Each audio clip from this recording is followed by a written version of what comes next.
আজকে আমার আয়োজন ছিল গরুর মাংস আর ছিটা রুটি। ফুল রেসিপি দেখবেন, অবশ্যই ভালো লাগবে। আসসালামু আলাইকুম, সবাই কেমন আছেন? আমি গরুর মাংস রান্না করব আজকে। পেঁয়াজ কেটে আমি এর ভিতরে দিয়ে দিয়েছি। এখন বাকি সব মশলা দিব। এই যে আদা রসুন থেতা করে রেখেছিলাম, আদা রসুন বাটা আর জিরা ছিল সঙ্গে। দিয়ে দিলাম লবণ, এবার হলুদ,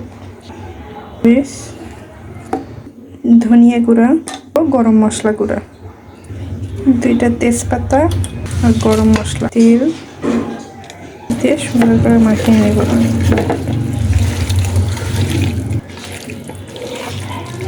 মাখা হয়ে গেছে, এখন সামান্য একটু পানি দিয়ে প্রেসারে শীষ উঠিয়ে নেব।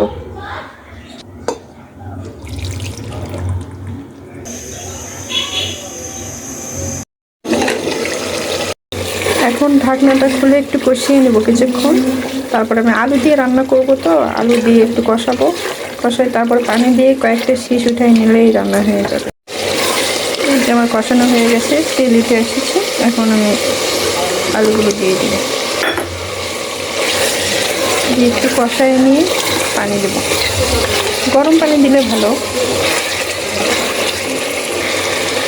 এই যে পানি দিয়ে দিলাম। এই যে হয়ে গেছে রান্না।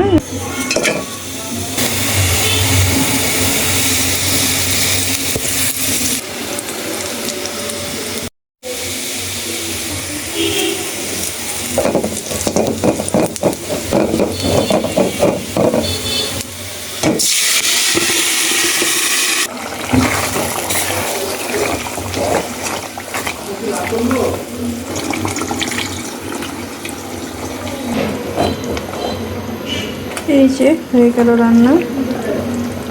একটা বড় উঠলে জিরে ভাজা আর ধনে পাতা দিয়ে শেষ করব। ধনিয়া ভাজা গুঁড়া আর জিরা ভাজা গুঁড়া মিক্সড করে আমি গরুর মাংস রান্নাটা শেষ করে দেব। এরপর বানাবো ছিটা রুটি।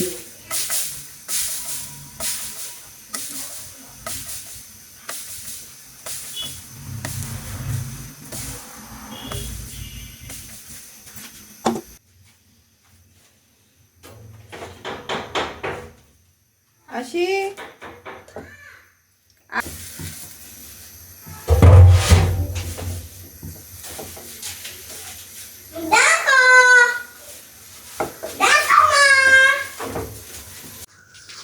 হয়ে গেল আমার গরুর মাংস আর ছিটা রুটি। খেতে কিন্তু অসাধারণ লাগে। আপনারা সবাই ট্রাই করবেন আর আমাদের জন্য দোয়া করবেন। আজকে এ পর্যন্তই। আল্লাহ হাফেজ।